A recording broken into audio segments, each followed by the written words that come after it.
Salam dostlar. Biz bugün Fes Akademiyanın monitoring sualını işləyəcəyik. Gördüyünüz kimi qalınlığından 30 anadır, 30 riyaziyyatdır. Gəlin ilk dəfə Fes Akademiyanı işləyirəm. İndi suallarla tanış olacağam.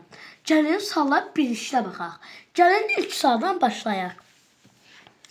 Həm də ki, mən izah etdikcə, mən səhv deyirəm, siz zəhmət olmaz kommentlərdə aşağıda deyərsiniz zəhmət olmasa və ya mən deməmişdən qabaq.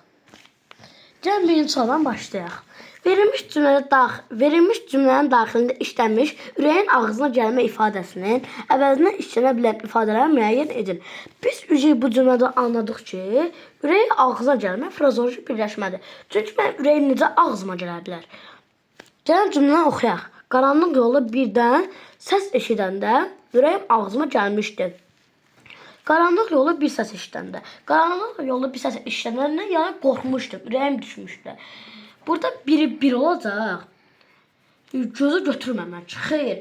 Qaranlıqda yolda bir səs gəlir, gözüm götürmədi. Heç uyğun bile gəlmir. Şadlanmaq. Qaranlıq yolda bir səs eşidəndə mən şadlandım. Bu heç uyğun gəlmir. Rəngi qaçmaq, rəngi azmaq qorxmaq mənasına verir.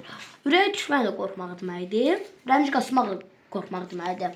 Burada da olacaq ki, qaranlıq yolda bir səs eşidəndə qorxmuşdum. Burada 1-dən 2 olacaq. A variantı. Gəlin ikinci suala keçək.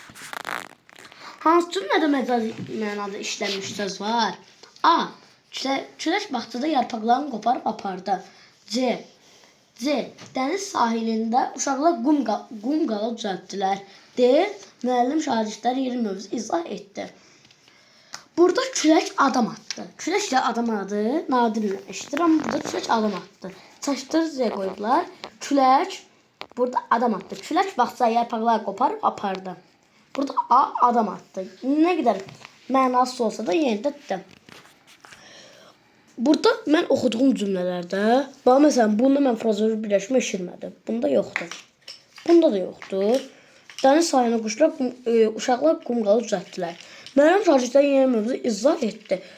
Burada da yoxdur. Amma onun ürəyi daş kimi idi. Heç kimin dərdini acımırdı. Daş kimi. Ürəyim necə mən daşa dönüşə bilər ki? Burada B variantı olacaq. Tüm sual keçək. Çətin vəziyyət qarşısında o özünü tamamilə aciz hiss edirdi. Cümlədə işləmiş aciz sözün cümlədəki mənasını müəyyən edir. Burada aciz ümumiyyətcə belə, yəni bir şey altına gücsüz qalmaq, zəif qalmaq, fağır olmaq. Burada B sakit olmaz. C hiyləgər olmaz. D də saf olmaz. Burada gücsüz və bacarıqsız olacaq. Sağ olun.